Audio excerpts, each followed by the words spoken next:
Hello hi மக்களே, எல்லாத்துக்கும் காலை வணக்கம். இது வந்து நான் ஈவினிங் எடுத்த வீடியோ தான். பாருங்களேன், மேகமெல்லாம் செம்ம அழகாக இருக்குது. ஈவினிங் டைம் வந்து வாக் போகிறது வந்து இந்த 6 o'clock டைம் வந்து சூப்பராக இருக்குது மக்களே, மாடியில் வாக் பண்ணுறதுக்கு. அதுக்கப்புறமா இன்றைக்கி என்ன ஸ்பெஷல்னால், எங்கள் வீட்டில் தோசை தான். வெள்ளை தோசை கொஞ்சம் தான் இருந்துச்சு, அதனால் நான் எனக்கு கோதுமை தோசை தான் ஊற்றிக்கிட்டேன். காலையில் 8:30க்கு ஸ்டார்ட் பண்ண மக்களே வேலையை. இல்லை 8 o'clock ஸ்டார்ட் பண்ணால் அது அவ்வளோ நேரம் ஆயிடுச்சு. வெள்ளை தோசை ஊற்றிட்டு எனக்கு கோதுமை தோசை மிக்ஸ் பண்ணி கோதுமை தோசை ஊற்றிட்டேன். அதுக்கப்புறமா சுண்டல் குழம்பு தான் மக்களே வச்சுருந்தேன்.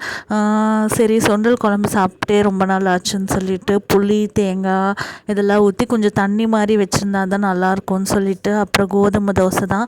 அப்புறம் 2 முட்டை வந்து வேக வச்சு வச்சுருக்கேன். இது பஜ்ஜிக்கு வந்து ரெடி பண்ணி வச்சுருக்கேன் மக்களே. என் ஹஸ்பண்ட் வந்து சூப்பராக பஜ்ஜி போடுவார், அதனால் வந்து வாழைக்காய் பஜ்ஜி தான் போட்டோம் மக்களே. பாருங்களேன் எவ்வளோ புஷ்ஷுன்னு வருதுன்னு. நான் போட்டால் இந்த மாதிரி பஜ்ஜி வரவே வராது, இவர் போட்டால் தான் சூப்பராக வரும். அதனால தான் இவர் பண்ணார். இவர் போட்டு எடுத்தார். அப்புறம் எக்ஸ் இருந்துச்சா, அந்த முட்டையும் வந்து பஜ்ஜிலேயே போட்டு பஜ்ஜி மாவில் மிக்ஸ் பண்ணி போட்டு எடுத்து கொடுத்தாரு. இது முட்டை பஜ்ஜின்னு சொல்லிட்டு, முட்டை போண்டான்னு சொல்லிட்டு, அதுவும் சூப்பராக இருந்துச்சு மக்களே. நாங்கள் கடையில் வாங்குறத விட வீட்டில் பண்ணுற பஜ்ஜி அவ்வளோ நல்லா இருக்குது. நல்லா புஷ்ஷுன்னும் வரும், நல்லா உப்பு காரம்லாம் நல்லா போட்டு நல்லா பண்ணி தருவார். என் ஹஸ்பண்ட் தான் பஜ்ஜி எக்ஸ்பர்ட்டு, சூப்பராக பஜ்ஜி சுடுவார். எனக்கு இதெல்லாம் சுத்தமாக வரவே வராதுங்க. பாருங்கள் எப்படி புஷ்ஷுன்னு வருதுன்னு சொல்லிட்டு. அதுக்கப்புறமா பஜ்ஜி ரெடி ஆகிடுச்சு. அதுக்கப்புறம் ஈவினிங் பார்த்திங்கன்னா கோலா உருண்டை தான் பண்ணேன். இது பாருங்கள் எல்லாம் கருகிருச்சு, அப்புறம் தண்ணி மாதிரி ஆயிடுச்சு.